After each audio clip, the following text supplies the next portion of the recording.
So, speaking of devs that have reached out to me to check out their games, a different dev reached out to me, and their game I think is already out now. But there's also a demo, and I wanted to check out the demo first before accepting a stream key, just to make sure that it's a good mesh. Based off of the description of the game, I think we should be fine. But yeah, let's go. Let me see if I can find it. I'm blanking on the name off the top of my head, unfortunately. Let's see. Not you, this one. Heroes Odyssey is what it's called. I think they reached out to me shortly after I had just played Hades. It's like, oh, this is really relevant right now. Oh, it doesn't. It says it's coming soon still, so the full game isn't out yet. This is definitely more visual novel. It also has comedy, so definitely an opposite side of things from what we just played. Don't know how long the demo will be. We'll find out. But yeah, struck by lightning, reborn in a world of gods and ancient secrets, embark on a quest and shape your destiny in this isekai visual novel inspired by ancient Greece. Bond with your companions, uncover divine secrets, and make choices that will define your story. Now, let me see if this game actually has a category.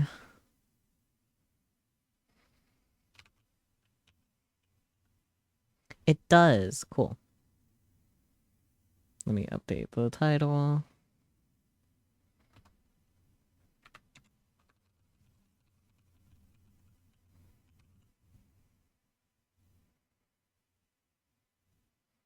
Yippity doo dah day. And this also is available natively for Mac, so that's cool. But is the ancient Greek trait of gay included? I don't know yet. I don't recall. I think it might have been mentioned. Oh, my mouth was agape.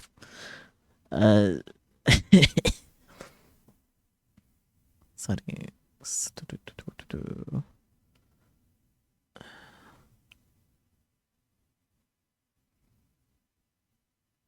There we go. Now my little guy can do things normally. I love when my little guy can be normal. I don't know. I'm not normal at all. My brain is somewhere. Not here. Me when I'm not mentally checked in. I should shut up a little bit, I think. Where is it? There it is. Yippee. Thank you for the head pats, much needed. How's the sound? It looks really quiet. Hang on.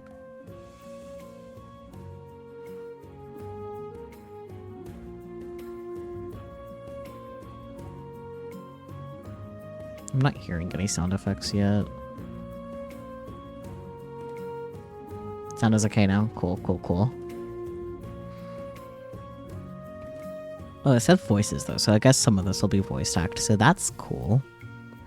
Music anyway? Yeah. I'm not hearing any sound effects. The sound effects might be borked. Cool though. Let's start this out. Heroes Odyssey. Let's get isekai'd, baby. Me when I get isekai'd. Enter a realm where gods and nightmares conspire. Monstrous horrors thirst for mortal blood. Me when I thirst for mortal blood. This journey is not for children or the faint of heart. Anxiety and depression may be magnified by the terrors within. Let me double check the settings. Text. Fast. Oh, you can make the font size bigger. That's cool. I love accessibility things like that. Cool. Anyways. Certain minigames contain visual effects that may not be suitable for individuals with epilepsy or other photosensitive conditions. The terrors without are already prevalent. We're fine, so true. By playing Heroes Odyssey, you confirm you're at least 13 years old and accept the possibility of confronting truly unsettling content and your own grim fate. If you are watching my stream, you better be 18. Like, I am a mature streamer. I'm not for the children. 16 plus, if you should be fine, but like, don't tell me you're 16. If you're 16, keep your trap shut. I don't need to know that. Maybe tell your parents that you're watching me, though, because I ain't a guardian. But preferably 18 plus only in my chat. Anyways. Yes. You're 69,420 years old. Sure, buddy. The weather was ugly, as it always was on this day of the year. Heavy rain fell from the dark clouds, which covered even the tiniest scrap of the sky. The headlights of passing cars were reflecting off the wet asphalt.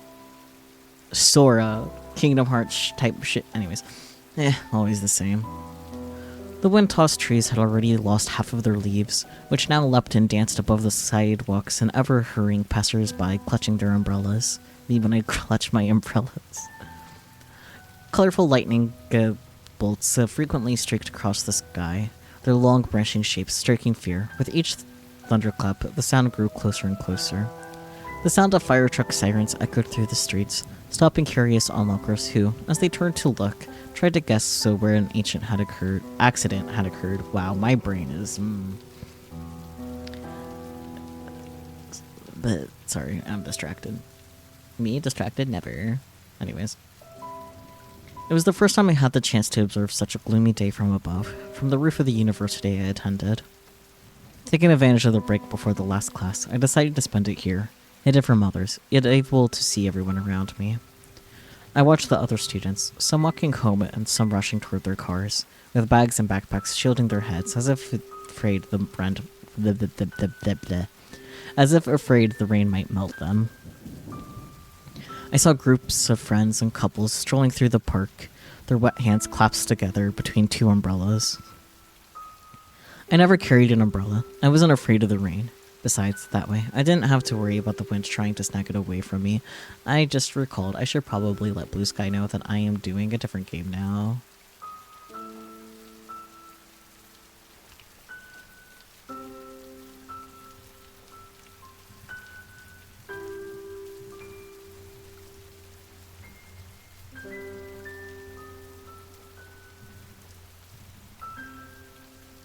There we go. I also do have a third game up my sleeve if this one's also short. I simply kept walking toward my destination, and once I got there, I waited until my clothes dried up. Not really an inconvenience for me. Ha! I'm not made of sugar. At times, I was met with curious glances and prying comments, asking if I seriously couldn't afford the luxury of an umbrella. I never paid them any mind. Perhaps 5 years ago, I might have been bothered by someone mocking me, but now I couldn't care less. No matter what others said, it was meaningless to me. Nothing was the same after the tragedy that befell me. I never thought I'd have to face the death of someone so close to me. I remember stopping hanging out with my friends and completely neglecting my classes, which caused my grades to plummet. It's a miracle I even managed to get into a college. However, thanks to the help of others, I started working on myself. Some might think I'm a depressed melancholic. That seems a little redundant, but that's okay. But it's weather like this that puts me in such a mood. I was usually a pretty cheerful person, at least tried to be for the past 2 years. Not to mention, today marks the anniversary of the tragedy I mentioned. The anniversary of death. Someone once told me that rain falls when God cries. I laughed in their face, telling them that God isn't real. Clearly, it rains when the Hydro Dragon is crying. But when I realized that every year on the same day, a downpour hits the city, I began to wonder if there wasn't at least a little bit of truth to it. Such an unforeseen death of such a good person would surely sadden even God. Your butt is being silly. I walked up to the railing at the edge of the roof, hoping to stay unnoticed by the college staff. I clutched it and looked down at the stairs leading to the main entrance, located directly below me. When Hydro Dragon drops his ice cream. No. Tear after tear fell down my already wet face. Cold gusts of wind made me start feeling the chill outside. If you were here, redacted. Cool effect for the redacted though, since it's just scrolling through different symbols and numbers, mostly ones and zeros. I bet you tell me a thing or two about how I'm acting right now. You tell me how much of a dumbass I am, standing this close to the barrier. Especially when the ground's so wet and slippery. Wouldn't it be weird if I just fell? Even though it's been 5 years since I last saw you, I still knew exactly what you'd say to me right now. I know what you're thinking. Calm down, go back inside and stop with this moody crap. Fuck. Honestly, I just want to know how you're doing. I raised my head to the sky and closed my eyes. I took a deep breath, letting the cold air fill my throat until I felt the chill scratch on my larynx. I fucked up that word, but that's okay. I exhaled, repeating this a few more times. That was my meditation, my way of reaching out to my memories. I remembered a scene from many years ago, my first attempt at cooking. It was back in elementary school. Redacted and I went on a trip that included cooking classes. We had to make a tamagoyaki, which shouldn't have been a problem for kids our age. However, it proved to be quite a challenge for me. Not only did I burn my omelet, but also salted it so badly that it was impossible to even try. Redacted noticed me struggling, so he invited me to his station. Ooh. Is this gay? Let's go. Together, we managed to fry the best tamagoyaki in our group. I also remember the time we went skiing together. Redacted, even though he already knew how to ski, spent his whole day teaching me how to do it. Gay egg cooking, yeah. We had an instructor, but he insisted on teaching me himself because he knew what worked best for me. As it turned out, he was right. I caught on quickly, and the very next day we were racing each other down the hill. But my favorite memory of all was playing heroes and villains. Redacted and I used to go to the nearby playground where we'd put on a real show for the kids from the neighborhood. That's cute. We'd throw on towels, swiped from home, wearing them like capes. And then we'd become real anime heroes. We'd grab our toy swords and battle to the death. I always got to be the superhero. Not that I ever complained. I wondered, though, why Redacted never minded being the villain. I figured he just knew that I didn't want to be one. Our fight scenes must have been really spectacular, because all the neighborhood kids would gather at the playground just to watch us. Sadly, bad things always seem to happen to good people. It felt as if some evil being had infected my mind. An alien memory appeared in my mind, one that had no right being there. I'd seen it often before, but I knew it was nothing more than a trick of my mind. 2 bright headlights. That image flashed before my eyes every now and then. I knew it wasn't real, but each time it appeared, it felt less and less foreign. Suddenly, there was a loud crack. Huh? A bright flash lit up the sky, followed by a deafening boom. I looked ahead and saw a tree in the park across from me go up in flames. But the pouring rain snuffed it out just as quickly. What a strange coincidence. Spending a thunderstorm on the university's open roof probably wasn't the smartest of ideas. I felt my heart race as I remembered once more what day it was today. A day without the person I won the best tamagoyaki contest with. The one I raced down ski slopes with. And the one who is my superhero. The feeling of longing rushed back to me. A sharp pain invaded my chest, and a helpless groan escaped my lips. I swallowed a huge lump in my throat. I miss you. I miss you so much wherever you are. Give me a sign. Can you hear me? Give me a sign if you can. I then felt my hair slowly lifting upwards toward the sky. I couldn't believe it. Was this the sign I was waiting for? Tears still running down my cheeks, I smiled to myself and thanked aloud. I felt fulfilled. I could finally go back inside. When I turned on my heel, ready to rush toward the door leading to the door floor of the building, a flash blinded me for an instant. I don't fully remember what happened next, but just a moment later there was a loud crack, loud enough that I could have sworn my ears had started to bleed. I lost my footing and fell to the ground with a loud thud. Unable to catch my breath, I alternated between trying to open my eyes and making a sound. No dice. All that was left for me was to beg for help in my thoughts. Then I heard it once again. The familiar voice, calling my name. Dot. Dot. Dot. Ow. The text box color changed. I let out a soft groan. I felt a stinging pain at the back of my head, but I couldn't even muster enough strength to rub it. Nor could I open my eyes, let alone move any of my limbs. Our game will contain various minigames. The minigame is about to begin. Hit the circle at just the right moment, huh? Good luck. Oh, I see. I tried raising my arm, but my body didn't listen to me. Hopefully I wasn't paralyzed or something.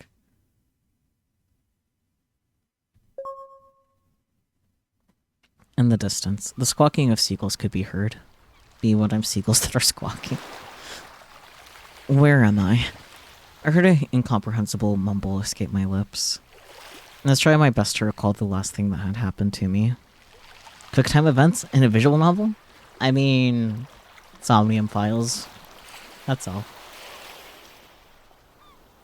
I remember standing on the roof of my university. The weather was horrible, and it only got worse after that damn storm.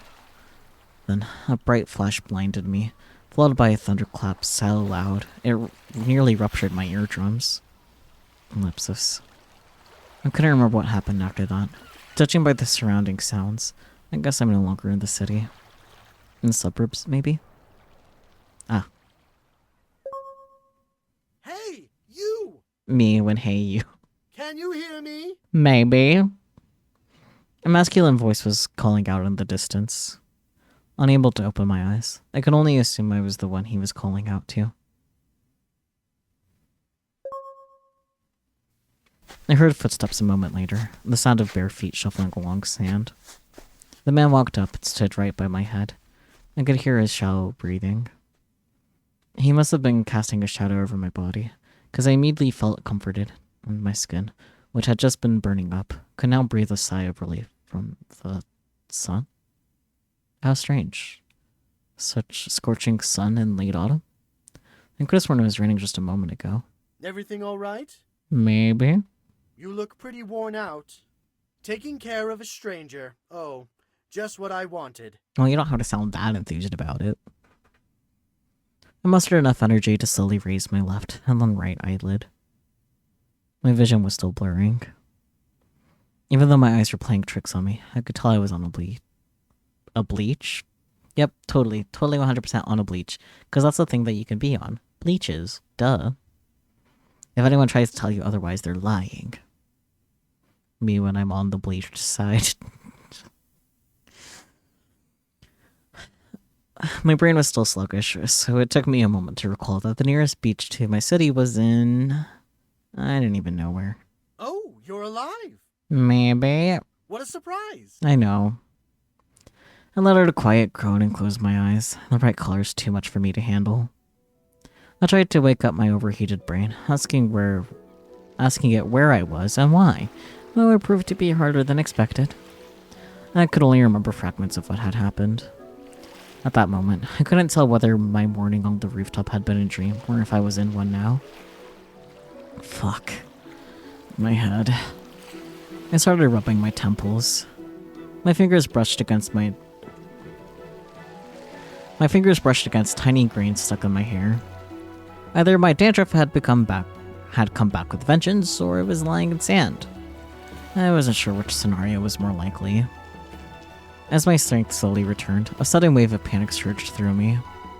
Cold sweat trickled down my back and face, on my face and back, which I guess is still technically correct. However, I placed my hands at my sides and took a deep breath, then slowly exhaled. Bless whoever invented meditation. Are you dead? Maybe. Hello? Seriously? Oh, okay. I swear, if you had too much wine or smoked too many herbs, I'm going to strangle you with my bare hands. The stranger seemed to be slowly getting frustrated with my silence. I waited a moment longer before mustering the rest of my strength to rise off the ground. My vision was still playing tricks on me, blurring even more, probably due to how quickly I'd gotten up from the ground. Even so, I could still make out that the mysterious man standing before me was practically, if not completely, naked. A boy. My vision was still unfocused, though I could clearly tell that his legs were hairy, almost unnaturally so, and he was wearing a strange pair of shoes, almost looking like hooves. Me when I wear shoes that look like hooves. When I saw his face, my heart skipped a beat. Ah. The man wore a truly lifelike mask with horns and elongated, almost elf-like ears. He looked like a member of some cult. You know what? That's a fair conclusion to come to.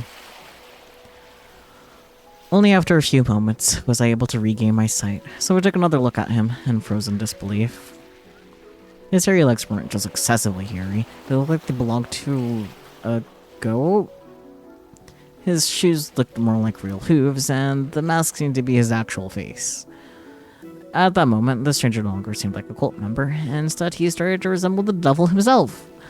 I let out a booming, uncontrollable scream, which startled the demon, making it recoil to the side and snarl at me. Who? What? What are you? For you, I can be whoever you want. I noticed the glint in his eyes. But those eyes have lured more than one person in. It wasn't comforting in the slightest. Gay, gay, gay, gay, so true. Not comforting at all. I felt goosebumps slowly appearing on my skin. I was frozen like a statue, only able to stare at him in horror. He was meeting my gaze, looking at me with curiosity. He brushed his dark, wavy hair back with his hand, then grabbed his goatee. I have to admit, in hell, from where he probably came, he must have been a model. Demon! Okay, now you've gone too far. Do I look like someone who takes pleasure in torturing human souls? Yes! Correct. Huh? Relax, I'm just messing with you. It's so funny. For your information, just because something has horns and hooves doesn't mean it's a demon. I wish someone would shout when they see a demon. Ah, a satyr. Because that's exactly what I am, a satyr. Ugh. Always the same. My name is Callius. Nice to meet you, Callius. Was it all just a dream? Yeah. It must have been a stupid dream. Because how else could you explain the presence of a demonic goat? Things like that only happen on TV. So, he does enjoy causing pain. Ergo, a sadist. You and your puns. Creatures like that have no place in the real world. Oh, come on, Sora. Don't be like that. Though, this was all some elaborate prank. They really went all out with the special effects. At least I kind of ended up in some psychological horror instead. Yeah, that was the previous game we were playing. I glanced around. I saw a multitude of rocks and a vast sea that stretched out, disappearing over the horizon. I then looked up. The sun was shining so brightly, its glare almost blinding me. I thought to myself that I'd wake up at any moment now. The dream was different from the rest. It was so realistic I could feel the scorching sand beneath my feet, the hot sun on my skin, the breeze and the salty water droplets on my face. Callius, the man standing before me, looked as real as they come. I couldn't stop myself when I touched his stomach. I was surprised by how real the touch felt, and even the scent of his fur and oils. I looked up, meeting Callius's gaze, his arms crossed and his horned head swaying from side to side. Gulping nervously, I took a step back. You flatter me. But how about you introduce yourself first? Forgive me, I just wanted to make sure this isn't a dream. It's just a dream. A dream? I assure you, boy, this is no dream. I'm very sorry. Alright, no big deal. What are you even doing here? And where are other humans? I bit my tongue before finishing my question. I didn't want to be reprimanded again, so I quickly corrected myself. Citizens. Easy there. Calm down, we're not the only ones here. It's a very well-hidden beach. Hardly anyone knows about it. I stumbled across it purely by chance after getting lost on the trail. So you're very lucky that I decided to show up here today. Lucky? Ellipsis. Judgmental ellipsis. Where even am I? Where? On a Greek island called Demathea. That's where. Huh? A Greek island? Hold on. A goat man? A Greek island? Did I just wake up in a mythological world? I was starting to regret that my knowledge of myths was limited to what we covered in literature class. At least the major I chose didn't turn out to be such a bad idea. Who would have thought that European literature would come in handy one day? Though now that I think about it, I think I'd still prefer the psychological horror. Whatever. I wonder how Callius would react if I told him he's just a fictional character. Ask about mythology or skip the topic?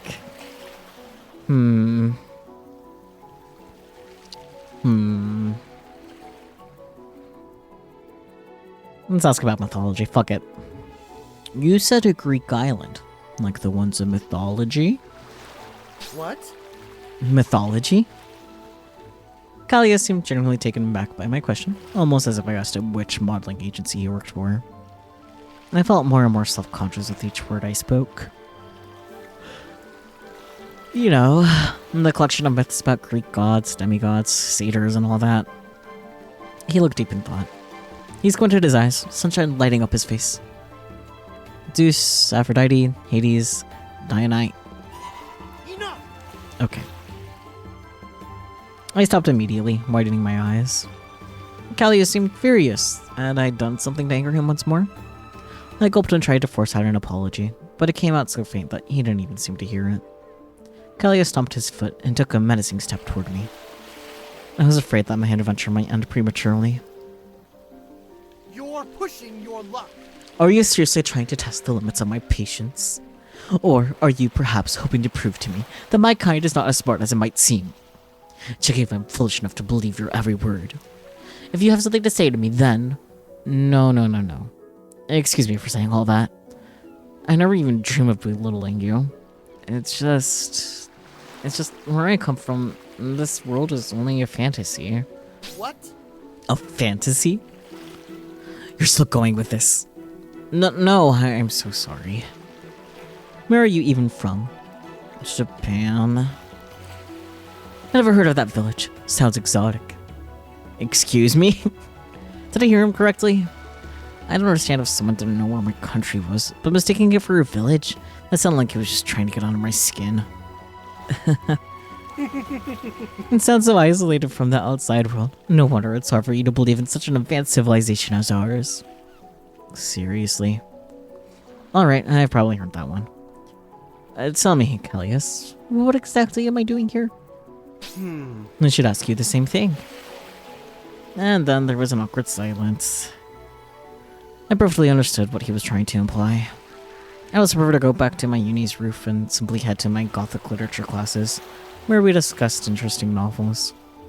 Callius must have noticed how embarrassed his blatant dislike of me had made me, because he eased up a bit and no longer sounded like an asshole. Looks like the sea has washed you up on the shore. How strange. How curious. No wonder he was so rude. He probably got so many compliments about his looks that his ego inflated like a balloon. I had this one friend back in elementary. The compliments from her classmates really messed up her head.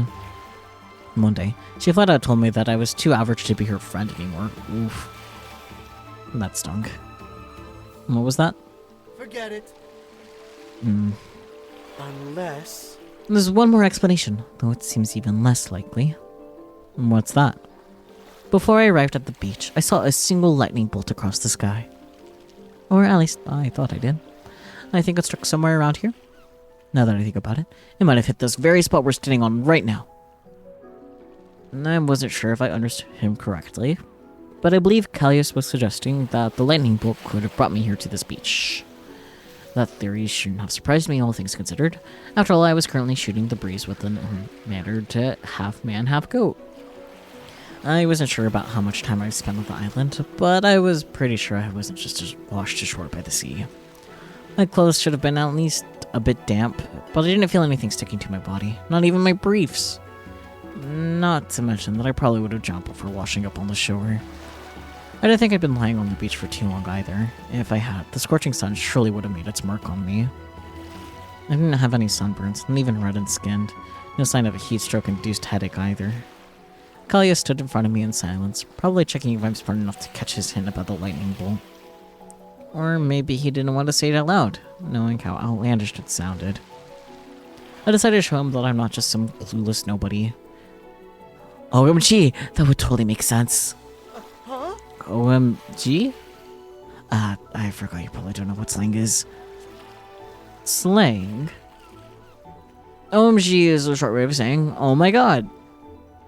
It was funny seeing how the tables had turned. Now the satyr was the one who was confused. You're not making much sense. I don't understand. Which god are you referring to?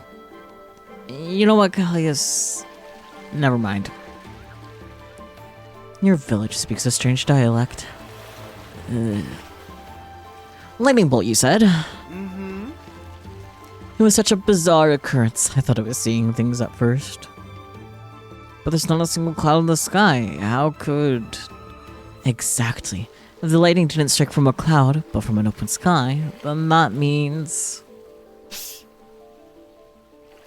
Kalia suddenly pressed a finger to his lips and pointed to a nearby bush that was swaying unnaturally. Me when I'm a bush that's swaying unnaturally. I watched as he assumed a combat stance. He lowered his head. He lowered his head, showing off his horns like a moose or ram would, and impatiently stomped his hoof on the sand. There we go. Goose Zeus. So true. Welcome, Minho, how's it going? He motioned for me to hide behind him. I wasn't sure if he was just playing the hero or if he genuinely wanted to protect me, but I obeyed him anyway.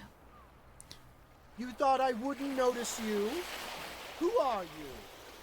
Show yourself at once. Whoa.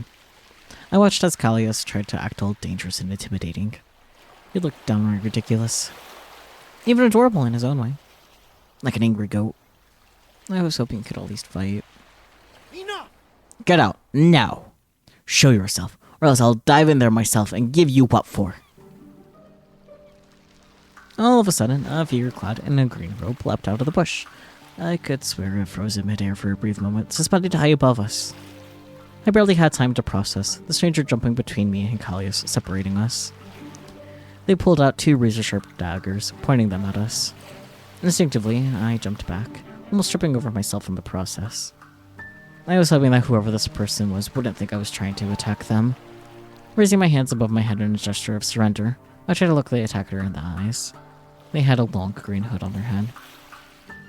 I couldn't see their whole face, but from the shape of their small and elegant nose, full lips, and delicate jawline, I could easily tell that they were a woman. You are assuming someone's gender. Bad, Sora. Don't do that. Just the sight of her long reddish hair peeking out from under the hood gave away quite a lot. What is happening? Who are you? You're pushing your luck. I advise you, put down your weapons or you'll regret it.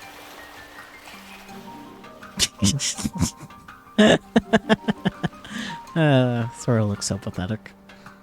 The woman let out a quiet laugh and leapt high into the air, using only her legs. She spun above me and gracefully landed right behind my back. She seized my wrists and yanked me closer, pressing one dagger to my neck while keeping her other aimed at Kalias. I felt 2 medium-sized pillows pressing into my back. The woman pulled me even closer, clearly not wanting to let me go. It was the first time I'd felt a woman's breast against me, though not quite the way I'd imagined. The blade scraped my neck, snapping me back to reality. My eyes opened in terror. Beads of sweat rolled down my forehead. Maybe from the stifling heat, or maybe from the thought of my impending death. You're pathetic. I like that in a man. It was hard to say at the time. Huh? This has to be a joke, right? I just woke up and somebody's already trying to kill me? What in the fuck is going on? Shut up. Yeah. Huh? Don't tell me what to... Don't forget who's holding the knife here. Yeah. Good point, good point. Fair point. Who are you two and what are you doing here? Oh my god, the voices are so quiet, which is annoying because, like, the settings, it's at max.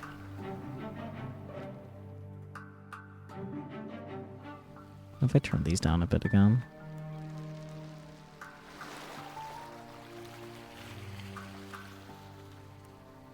We were just getting around to figuring that out ourselves. How about you tell us your purpose here? How did you find the way to this hidden beach? I saw a lightning bolt. Again with that lightning bolt. I followed it and ended up finding you. So the lightning wasn't just a figment of Callius' imagination. Could it really have been what brought me to this world? I guess it would make sense, considering it struck me back then on the roof. And the more I learned, the less I liked this dream. I wish I could just wake up already. Stop this! Let the boy go. Killing him would be pointless. He doesn't even know where he is. No need to dirty your hands. He won't make it past the first trial he stumbles onto anyway. Excuse me? I'm sure we could work something out. The woman stayed silent for a moment, as if she were actually considering Callius' words. Just as I was about to lose all hope of getting out of this alive, I suddenly felt her hand press against my back, shoving me forward with all her strength. I flew straight ahead, landing face first into Callius' stomach. He rolled his eyes and grabbed my shoulders, turning me around. It was so embarrassing. Thank you for sparing my life, ma'am. You said you saw the lightning bolt? I'd seen it too, but honestly, I thought my mind was playing tricks on me. And that's why I had to make sure. The woman sheathed her blades and removed her cloak with hood, revealing thick, long hair tied in a bun. At last, I could look into her eyes. I froze, noticing a long scar running across one of them. It looked painful. I glanced at Callius, who was also staring at her with intrigue. She must have noticed our curiosity, because her cheeks quickly flushed. She averted her gaze and sighed. Well, well. Me when well, I don't know. A female assassin. An assassin? There was something captivating about her appearance. If not for the intimidating scar, her smooth, youthful skin would make her look like a beautiful and seemingly innocent girl. And it was chilling to imagine the kind of fight she must have endured to earn a mark like that. Why can't I read? The scar didn't look like it was made by a blade or the hand of a man. Could it be the result of a bout with some wild creature? An animal, or maybe... Problem with that? Easy there. Don't get me wrong, I admire women who aren't scared to fight. Wait a second. Why did you need to make sure the lightning bolt was real? What's so special about lightning bolts anyway? A bolt from an open sky is not exactly a common sight, even here. Not even here. It usually indicates the presence of the Father of Gods. Father of Gods? You mean Zeus? Watch yourself. Show some respect. What? Don't use his name. It's uncouth. Oh, that was... Don't use his name. It's uncouth. I am sorry. They didn't teach me about that in school. Too bad there wasn't a class on surviving in a mythological world. I came here as quickly as I could, but he wasn't here. Instead, I found you two. I see. Let's not be ridiculous, though. What would a god like him be doing in a place like this? And that's what captured my interest. Unless... Callius gave me an uncertain look, as if to suggest that I could be the reason Zeus had chosen to come to this beach. I barely held back my laughter. Why on earth would it be me? Even in this mythical land, I was just an average Joe, nothing more than a face in the crowd. Huh? Unless what? The woman looked like she was about to draw her daggers and stab us out of sheer frustration. I glanced at Callius. Something about him felt off. Unless he just wanted to take a dip. Take a dip?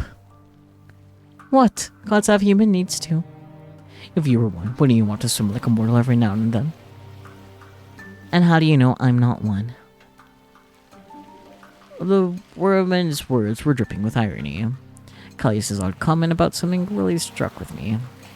At first, I thought he was generally talking about me being the reason Zeus came here. An assassin god? Please, that doesn't fit at all. The woman mumbled something under her breath, which, judging by her expression, wasn't anything pleasant.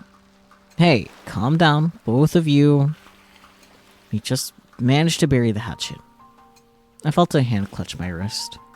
Callias leaned closer, his lips hovering next to my ear. You better keep that mouth shut. If I told her Zeus is hurling bolts around this place because of you, I bet she'd cut you down before we could even blink. I felt a surge of heat rush over me. So in the end, I wasn't wrong. Callias actually thought that Zeus came to this island because of me. I barely let you walk away with your life intact. I don't remember burning any sort of hatchets. And you, why do you keep insisting that this beach is so secret? Finding it among the trees is no small feat, you've got to admit that. No idea, I just used the road. What? A road? To my secret beach?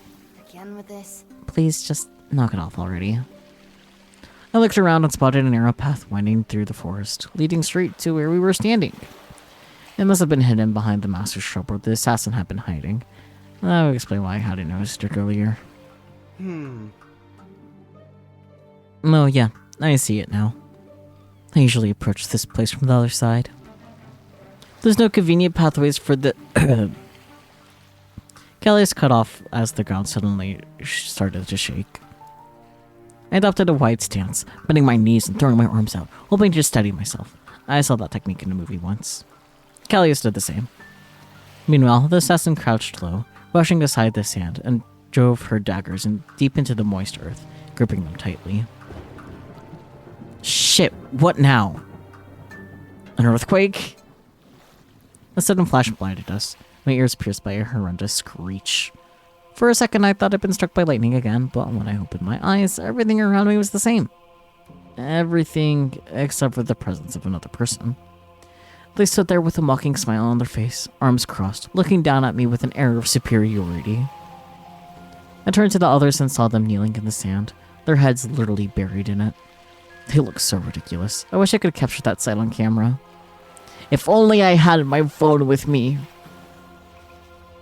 I stared straight into the man's eyes. He inquisitively raised his brow and clenched his teeth.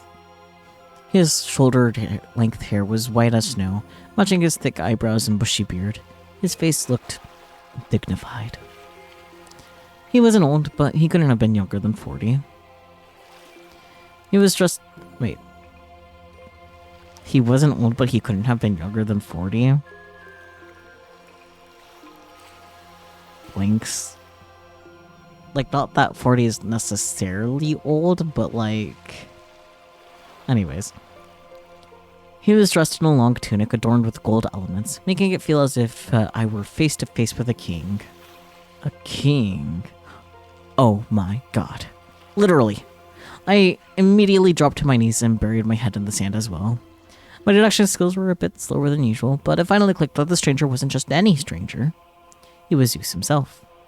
I was only hoping he wouldn't smite me where I was standing. Maybe I should sacrifice some of my dignity and kiss his feet just to be safe. You flatter me. Keep going. Just a moment. Ellipses. All right. You can get up now. We all obeyed. I brushed the sand off my knees and looked at the older man. I couldn't believe my eyes. Zeus, in the flesh. Holy fuck, Zeus. I wasn't sure if what I was seeing was real or if it was just some elaborate illusion. What brings you to us, my lord? Not what, but who? Zeus raised his index finger and pointed it at me. I widened my eyes, scratching my head in confusion as I tried to make sense of it. What? Me? You're really talking about me? That's right, you're smarter than you look. Boy, I have a quest for you. Me when I'm boy. A quest for a true hero. Uh-huh. Hero? Oh, forgive me, my lord, but I'm no... He raised his hand, silencing me in an instant. Cold sweat washed over me, my legs shaking like jelly. Silence! Do not interrupt me when I speak. I do not lower myself to converse with mortals just to... I do not lower myself to converse with mortals just to be ignored by them. I beg your forgiveness. You were summoned here, boy, to lead an army. By my side, of course. My brother, Hades. One of my brothers, Hades, the meeker, lesser-known one, has rebelled against me in our fair division of domains. And as a defiance, he has declared war on me. A war that will surely... I don't get it. What sort of reason could he possibly have to do that? If I remembered my lectures correctly, Hades liked hanging around in his underworld. Why did he suddenly want to abandon and declare war on Zeus? Didn't he just wake up one day and realize he didn't like his share after all? I can only think of one thing that would justify his rebellion. How dare you! What did I say about interrupting? I'm so sorry. I really dropped to my knees and bowed before Zeus. The sand had already managed to get into every single crevice of my body, so at this point I didn't even care anymore. As punishment, you'll stay on your knees until I finish my story. Listen closely. Now, back to your question. His reason was love. So it was all about Persephone. According to the mythology, Persephone was Hades' wife, whom he kept in the underworld against her will. She was supposed to stay there for eternity at first, but her mother, Demeter, had managed to negotiate her release with the gods. Hades, afraid of losing his beloved, fed her a few pomegranate seeds before she could reach the surface, which bound Persephone to the underworld forever. Luckily, her mother had managed to reach a compromise, and according to the myths, that's how the 4 seasons came to be. Persephone was to spend 3 months with Hades each year, during which the trees shed their leaves and the soil became barren, symbolizing her mother's despair. That represented the second half of autumn and winter. In spring, summer, and the first part of autumn, Persephone would leave the underworld, and as her mother was happy to spend time with her daughter, nature would awaken to life once again. Thankfully, we were discussing the exact myth during one of our last literature classes. Thinking about it, it's hard to blame Hades for revolting against this whole arrangement. If I were in his shoes, only able to see my most beloved for 3 months each year, I'd also go mad and declare war on my brother. Of course, only if I were sure that winning would mean I could also see my love every day for the rest of my life. As you can see, not only mortals do foolish things for love. Continuing. Easy to say for someone who finds betrayal so effortless. At first, I thought it was just my brother's silly attempt at a joke. A simple need for some innocent rivalry between siblings. But he quickly showed me that the truth was quite different indeed. He started attacking the villages and taking the lives of mortals, poisoning the waters and bringing a plague into our wondrous land, one that consumes not only man, but all of nature. The trees shed their leaves and dry out to the bone, the grass loses all its color, and the animals that drink from the poisoned rivers and lakes begin mutating. Mutating? Like they do in horror and sci-fi flicks? How tragic. Day after day, the Earth's being enveloped in deeper darkness. The villages on the island are gradually falling into ruin, its inhabitants dying in great agony. It seems that Hades is trying to create his own army of the undead, all the while attempting to steal from mine. Even I can't bear to watch this. And I certainly can't allow him to continue with it. I won't stand idly by.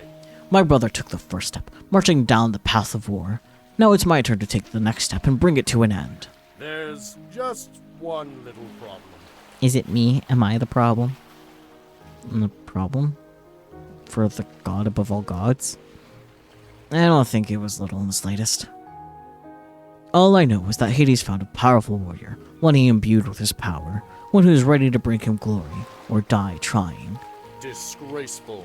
His actions are unpredictable, disgraceful, and ruthless. It is he, wielding my brother's power in his hands, who spreads terror and havoc on the island. He is a formidable foe, but not formidable enough for us to be defeated by him.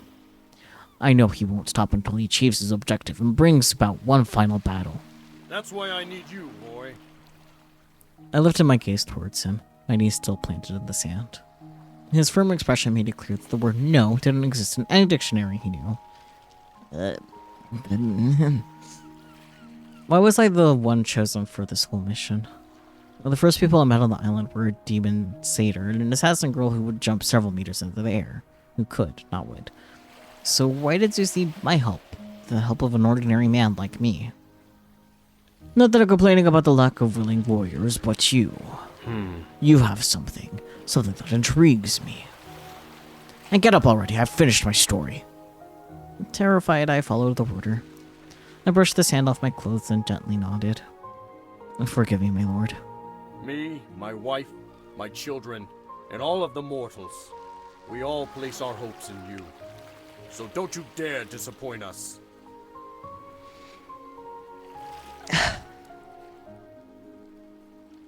I can't do it, Zeus. I'm glad that Callias and the woman finally got Zeus. They all look so brave and full of resolve. And then there was me, just an ordinary person with no special talents and an unremarkable appearance. I knew I didn't belong in this world. Worse still, I feared my involvement in the war might cause more harm than good. I shot Zeus an apologetic look, silently pleading for him to understand. I'm afraid I can't. Zeus raised an eyebrow, his glare burning with anger. I felt a strange electric charge building in my body. I wasn't sure if it was from stress or if Zeus had something to do with it. I took a deep breath, but it did nothing to steady me. Something felt off. You should know by now, I don't take no for an answer. So I'll say it one more time. We're all counting on you. And I'll do a cute save. Because I want to fuck around and find out and refuse. Forgive me, my lord, but I must refuse. Are you telling me that you care nothing for the fate of mortals, let alone the gods? I really... In that case, my boy. Are we gonna get smited? Your indifference leaves me no choice. Zeus pointed a finger at me. At first I didn't understand what was happening. I saw Callias and the girl leap aside, terror in their eyes. Felt like my heart was about to explode. Oh, buddy. Still... Bam! Redacted. Dot. Dot. Dot. I gasped for air, my eyes snapping open. What just happened? My heart hammered in my chest, my body trembling uncontrollably. Had it all been just a dream? I scanned the dimly lit room. What's going on? I was in a hospital room? I could hear the steady hum of the machines nearby, punctuated by the rapid beeping of the heart monitor attached to me. My ragged breathing was so loud, I only hoped I was alone in the room. Darkness blanketed the room, broken only by the moonlight spilling in through the window. Huh? Oh. I froze at the sound of an unfamiliar voice, my mind scrambling to place it. I tried lifting my hand, but my body refused to obey. Easy there. Try not to move. What happened to me? My mouth opened, but no sound came out. My name is Dr. Myoga. We're currently at the hospital. I'm afraid I have some bad news to share with you. My heart nearly jumped out of my chest. I felt a sharp pain in my throat, as if I were swallowing 100 needles. We've observed signs of a shutdown response in you. Shutdown response? What did that even mean? And why the fuck couldn't I say anything? University staff found you on the roof. We suspect you were struck by lightning during the storm 2 weeks ago. 2 weeks? But not even a day has passed since... You've suffered a serious neurological injury, which resulted in the paralysis of the body. That's why you can move. Or speak. What? What the fuck? This must be a joke, right? A fucking joke. All you can move is your eyes. I'm sorry, kid. I wanted to prove Dr. Myoga wrong. I tried raising my hand, but it stayed still. My leg, again, no response. Fuck. I know this is hard for you, but you need to calm down.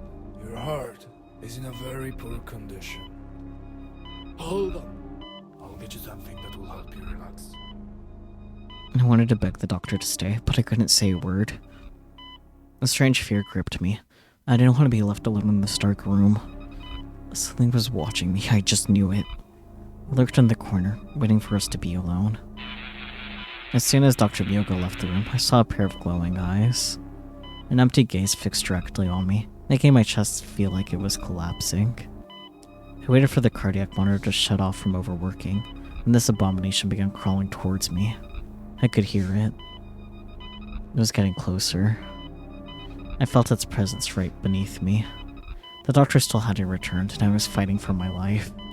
Something started dripping onto my face from the ceiling.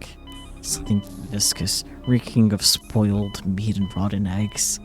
The slimy substance flooded my mouth, and I couldn't spit it out.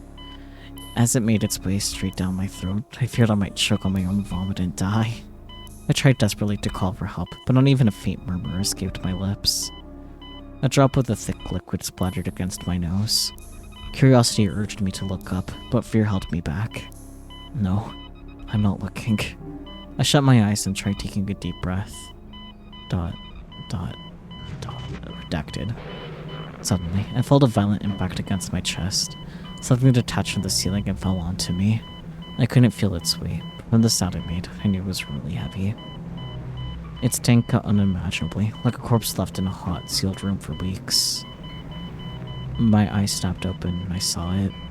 The abomination with glowing eyes crushing my body, staring at me up close. I tried to shake it off, but I was fucking paralyzed. The monster opened its mouth, and the room filled with a horrendous, deafening noise, a cacophony of screams, howls, and desperate cries for help. As if someone had opened the gates to hell. Redacted. I didn't know what was worse, what the creature looked like, or what it was telling me. I reached out and touched my forehead. Images rushed through my mind in an instant. They weren't memories, more like visions. Visions from the past and the future. I felt a thick liquid gathering in the corner of my eyes. It wasn't tears. Bubbles started to form in my nose. My ears rang, like my eardrums were about to burst, and a metallic, bloody taste flooded my mouth. Was this hell? I watched these fleeting visions, not even realizing what they depicted. All I knew that such sights weren't meant for a mortal to see. The past, the future, alternate realities, worlds that shouldn't even exist. The creature pressed its finger to my forehead, driving its long, sharp nail into my skull. Redacted. Dot. Bye. Oh, all of these say bye. Meow. Can you correct your mistake? Yes or yes? Oh. The yes that I picked to close the game.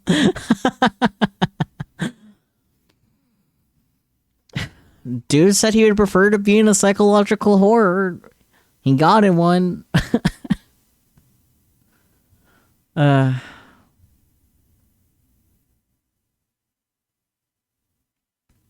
Consider me invested.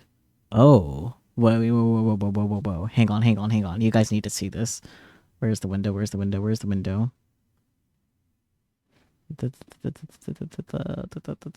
it is. Bro.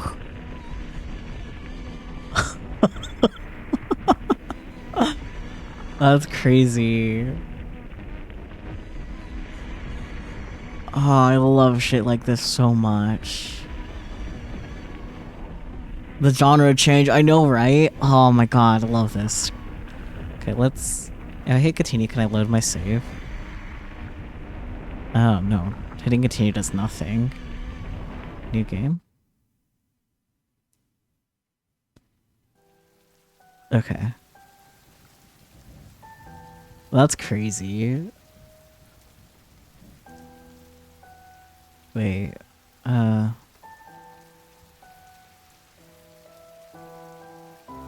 okay, red only. Let's skip.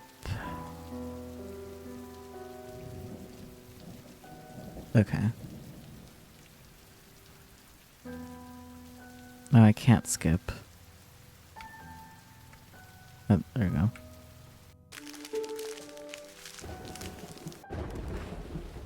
I'm gonna see if there's anything different since I died. Oh.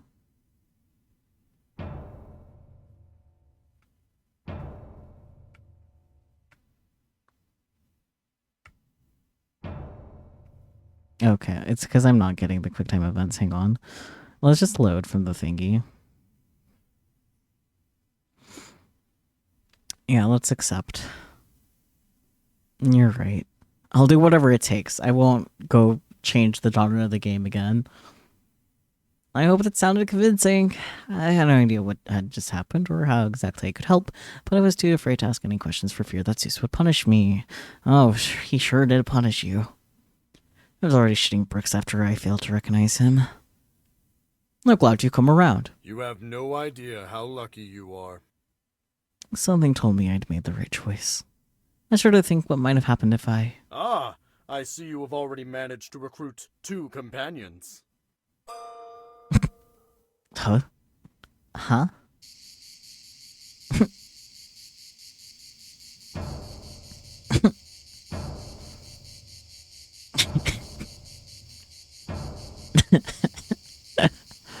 Everyone's shocked. According to him, my companions were a goat and a nameless lady who was trying to slit my throat just mere moments ago. Oh, that's just great. Amazing, even. Callius and the assassin also looked deeply surprised, but they must have known what kind of consequences would follow if they refused Zeus's quest. And here I thought that the 3 of us could go our own separate ways. But now? But if we tried to split up, we'd experience firsthand what divine intervention really looks like. Impressive! Well, well, you're not slacking off. That's good, though you'll be needing more than just those 2. Find those who will fight by your side, those willing to give their life for the victory. Life? I didn't even know if I'd be willing to sacrifice my own life for some argument between 2 brothers who couldn't talk things out. I've always despised war. If they wanted to turn us into pawns, they should have played a game of chess instead. I wasn't able to understand why a simple conversation couldn't work. Hero, Form an army, win, and restore peace and order to this land. Simple, right? hurry up before it's too late. The darkness will soon engulf the entire island, and then the others. I wish you luck, my hero. You'll be needing it. Wait just a moment, Once again, a bright flash blinded me and my companions. At least he spared us from an earthquake this time. When we opened our eyes, he was already gone. I looked at Callius and the assassin to make sure I hadn't just dreamed up this whole event. They were both casting distressful glances at me.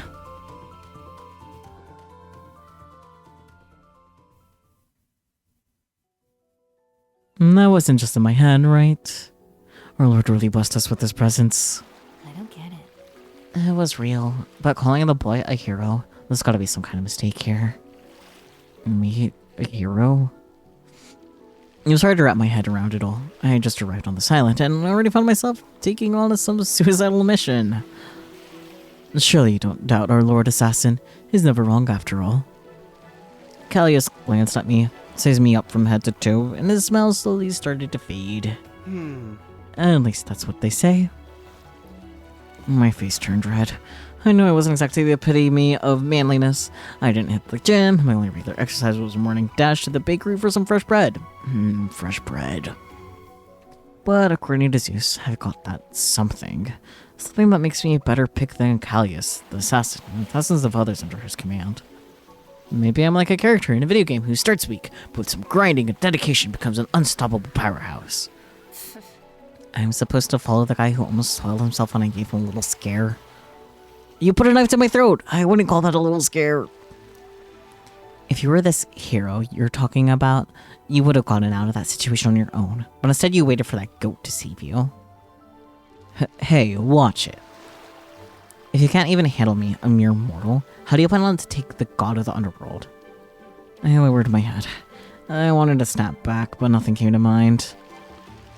You could argue that Lord Zeus ordered him to build an army, not fight alone. You can't blame him for not handling you on his own. A general relies on his army. That's why he's a general, not just some grunt. I looked at Callius. He smiled at me, and I could feel my confidence creeping back. What a load of nonsense. I don't know about you, but I'm willing to give him a chance. I believe in our Lord's divine infallibility. If he chose the boy, then he must be the best choice. Thanks, Callius. I'm so glad you believe in me. Besides, after we save the world, they'll be writing ballads about us. Oh, my satyr buddies are gonna be so jealous. How? Fuck. You know what, fuck it, that's the ellipsis. Oh, I can already picture it. The Ballad of the Boy and his trusty steed. How many times do I have to say, I'm not some animal? I turned toward the forest, holding back a smile. I'm not gonna lie, that title had a nice ring to it. You can joke all you want, but no, you don't have a choice. You won't have to join forces with us, unless you really want to piss off our lord. We got better chances of seeing this through together. 3 heads are better than 1 after all. 3 heads are also a bigger target than one. The girl crossed her arms and slowly shook her head. Finally, though, she sighed, resigned. Alright, fine. Better to keep an eye on you. Who knows what stupid ideas you'll come up with. Great. We should probably introduce ourselves now. I'm getting a bit tired of calling you Assassin. I'm Callius. I'm Sora. And I don't feel like getting chummy with you. However, if it's really that important to you, you can call me Vespera. What's that supposed to mean? Is that your real name? Or did you make it up just so we'd shut up? What's the difference? Just be glad I gave you a name instead of dragging this topic on for no reason. Forget it. Alright, alright. Callius, Vespera, their name sounded so very exotic. I bet they must think the same about mine, though. So, what do we do now? How are we supposed to find Hades? Callius glanced at me questioningly. I shrugged, having no ideas. So, you know this place better than I, so... I stopped mid-sentence, hearing a strange rustling coming from the forest. Something, or maybe someone, was making its way through the bushes at the edging of the forest, growing fainter with each step. Do you hear that too? How strange. Yup, and it doesn't sound like any animal. I'm guessing it's not one of your killer friends either. Callius looked at Vespera, who simply rolled her eyes with disdain. Don't be stupid. I don't have any friends in this line of work. In that case, looks like we have an uninvited guest. We glanced at each other, uncertain of what to do with the fact. If someone's been tailing us, we can't just let them slip away. We need to follow them. If they turn out to be a threat to our mission, eliminate them. What if that's exactly what they want? Maybe they're trying to lure us into an ambush? The rustling grew quieter, almost disappearing into the depths of the forest. Hard to call it an ambush if it really... Hard to call it an ambush if we're ready for it. Vespera moved slowly, heading toward the source of the sound. Well, can't say I'm not a little curious about the identity of our voyeur. Besides, we better stick together. I nodded and, with Callius, followed Vespera into the trees. Now we'll turn right. Not bad. Who would have thought those long ears of yours would come in handy? We slowly made our way through the forest, with Callius and his superior hearing leading the way. I tried to walk as lightly as possible, avoiding dry branches and leaves to keep our presence unnoticed. I wondered who exactly we'd encounter. After all, there was nothing to suggest this person had any hostile intentions. Maybe it was just some scared kid who saw a satyr and armed women on the beach and panicked, running off into the forest. But the more I thought about it, the less I believed that. The figure moved slowly, paying no attention to noise, almost as if it wanted us to follow. Suddenly, Callius raised his hand, signaling us to stop. I don't hear any steps. Whoever our secret admirer is, they stopped just because... Whoever our secret admirer is, they stopped just behind these trees. Well then, time to settle this.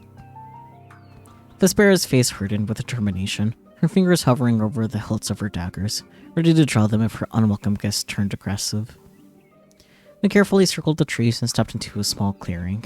Impossible. What the? Oh. She's pretty. In the midst of the grass stood a young woman dressed in a snow-white flowing robe that rippled gently with each passing breeze. Her face was calm and serene, and despite her youthful appearance, there was an aura of wisdom about her, as though she knew the answers to all the mysteries of the world. She smiled gently at us and gestured for us to come closer. Who could she be? She looks almost like a priestess. Either way, she doesn't seem like she's going to attack us. In the trees around the clearing, what if someone's hiding there with a bow, just waiting for us to step into the open? I doubt it, but if you're somehow right... Vespera smiled shyly, then took a step forward. Then we can always use the woman as a hostage. We moved toward the seated woman, scanning the surroundings for any signs of an ambush. We found nothing suspicious. The woman remained calm, still gazing at us with those all-knowing eyes. We stopped a short distance from her, and she slowly raised her arms, spreading them wide.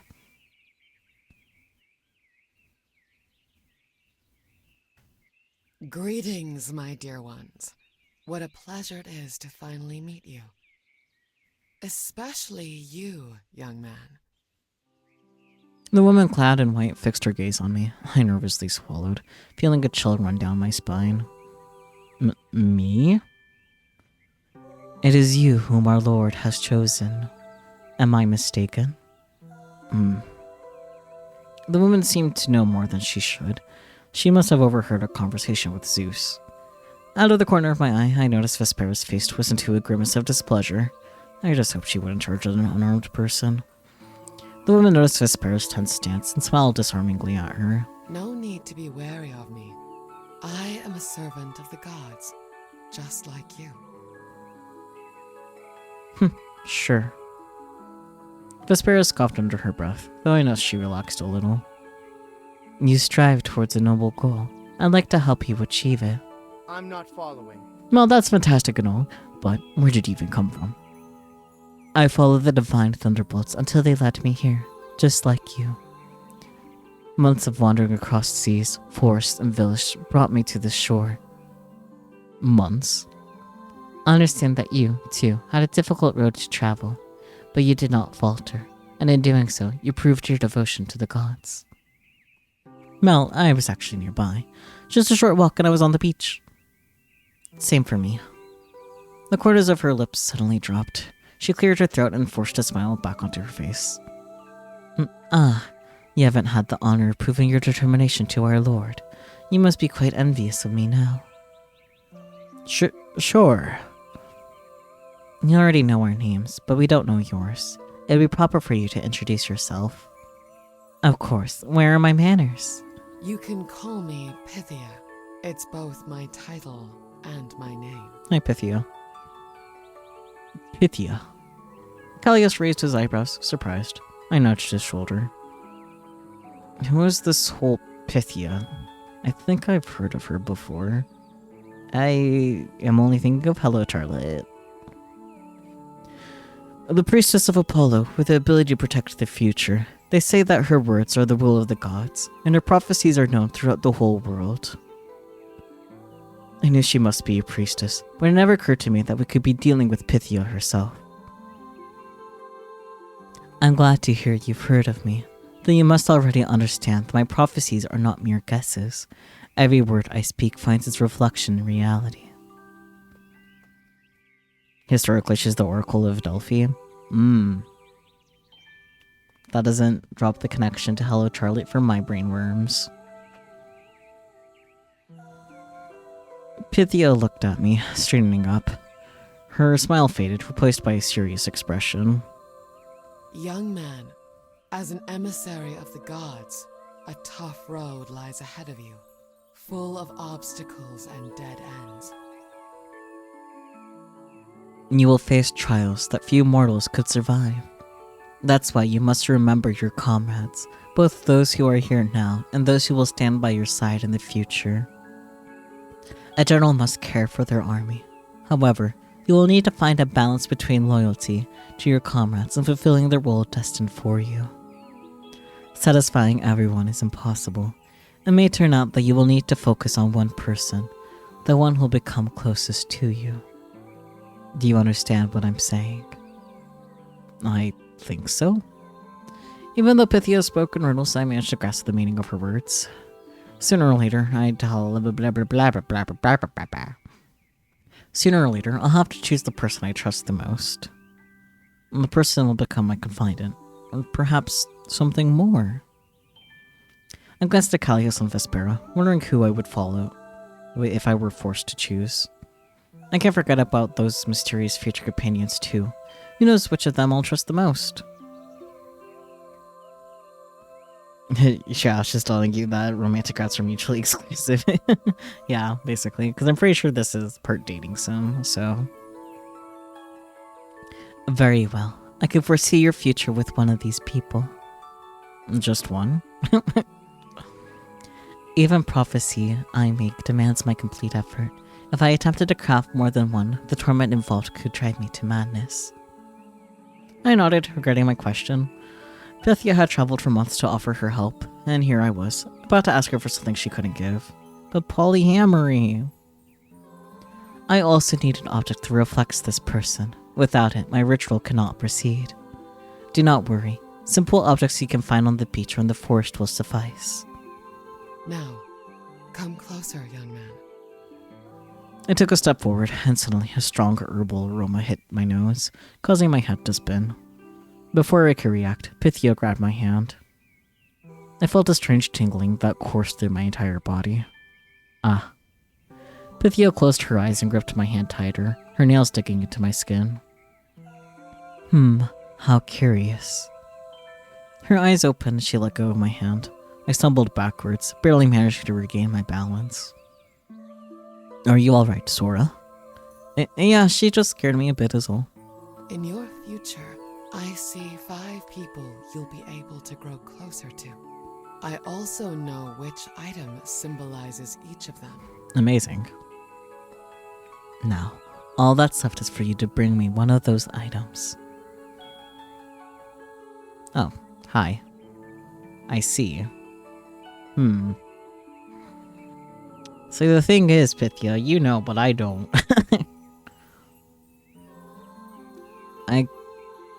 I'm inclined for the little animal skull head. Understood. Once you find it, bring it to me, alone. Wait, and what about us? You will have to wait. My prophecy can only be heard by the one I'm prophesizing to. Whatever. What a stupid rule. Pythia closed her eyes, considering the conversation over. We walked out toward the meadow and into the forest. Vespera's sighs were a clear sign that an argument was on the horizon. Are we seriously gonna waste our precious time to search for junk? We should. You heard her. It's Pythia. They're envoys of the gods. Or at least that's what they think, at least. Vespera shook her head, clearly dismissing Pythia's prophecies as utter nonsense. Even if it's just baseless fortune-telling, it can't hurt to give it a shot. We should take all the help we can get. Exactly. It's not every day the most revered priestess in the land offers to tell you your future.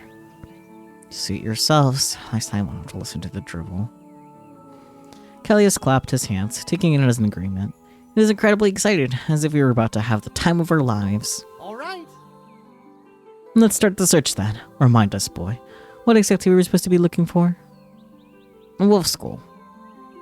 Are we seriously supposed to stumble through the forest and hunt the local wildlife? Hey, no one said anything about hunting a wolf. We just need to find its skull.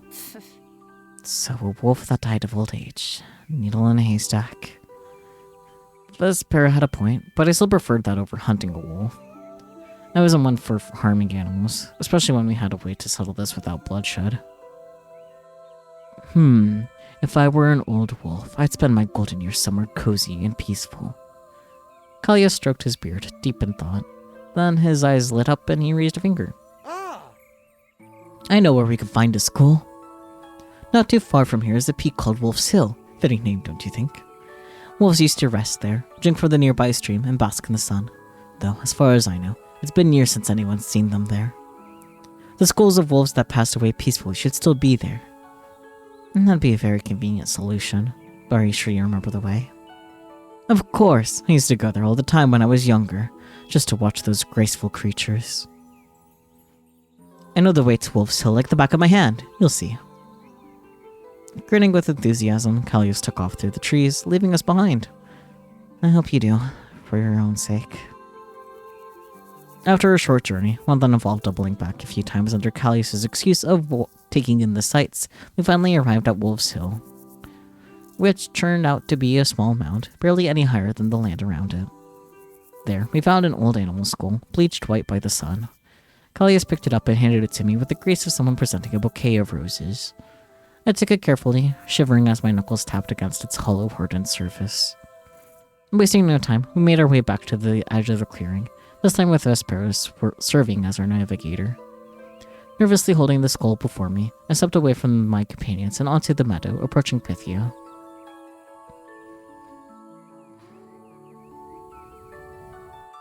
She looked up at the sound of my footsteps and gave me a soft smile. Here, the skull of a wolf. She took the skull, cradling it in both hands, then took a deep breath. Her pupils suddenly widened. The wolf's skull, the faded pride of a predator. Hidden among the forest shadows, beyond the sight of those who could not truly see.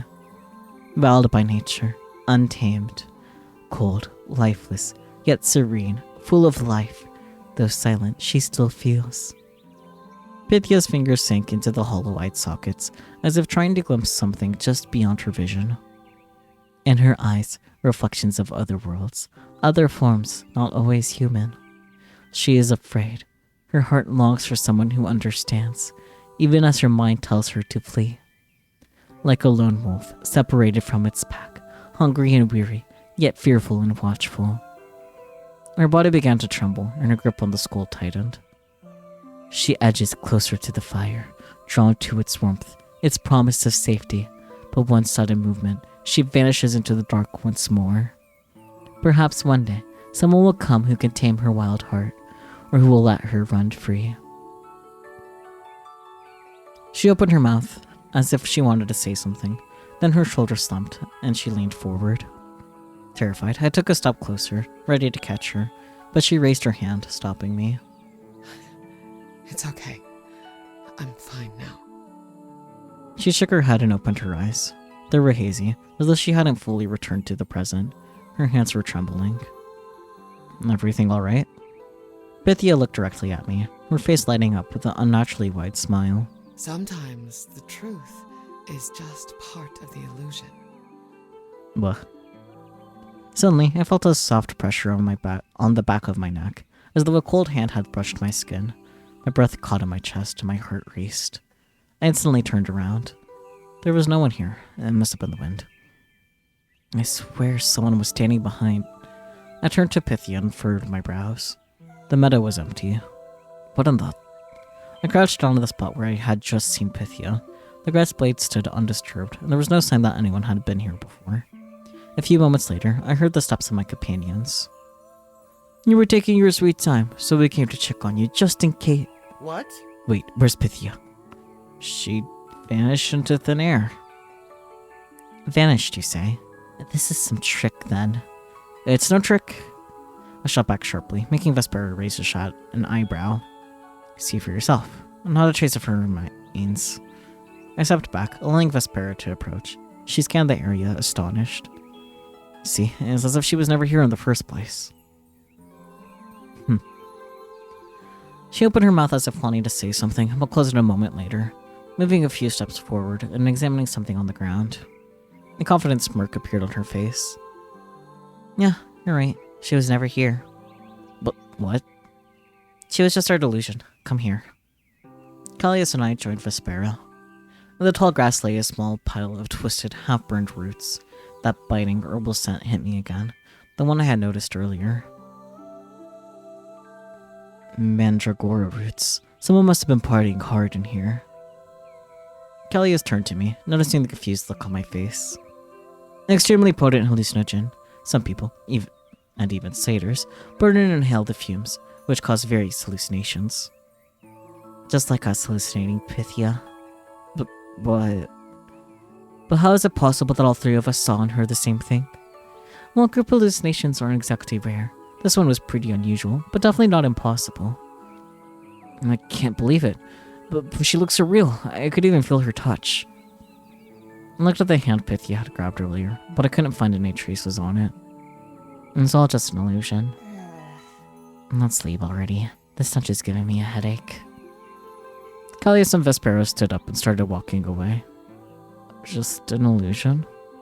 I stared at the pile of half-burned roots. I felt strange.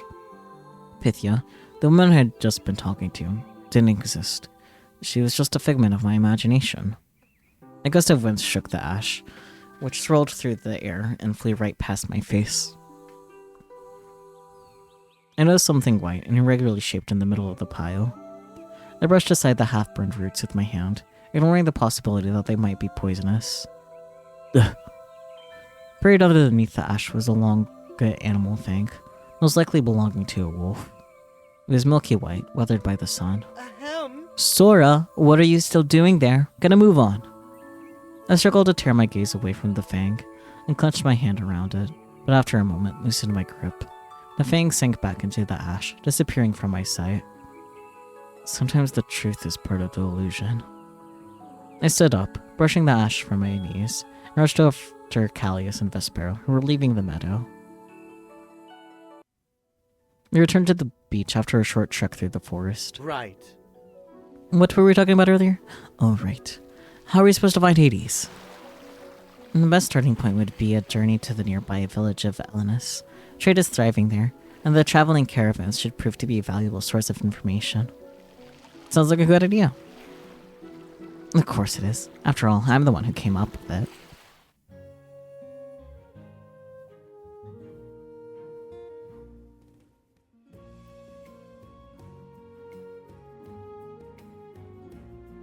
Oh, okay. Kind of an abrupt end for that, but that's okay. That was fun, though. I'm gonna go ahead and plunk that into my wish list. That was enjoyable. I hope you guys also enjoyed that. I honestly really liked the get smited by Zeus ending, I'll be honest. Like, that was cool. That was sick as shit. Dude really went like, man, I wish I were a psychological horror instead. Well, there you are. Enjoy your psychological horror. And the fact that, like, the game, like, closed with, like, all the buys, and then when you reopened it, you had to, like, start over again, that was cool. That was a jump scare, yeah. Man, I'm such a sucker for that shit, though. I wasn't expecting that. Because, like, it literally has the comedy tag.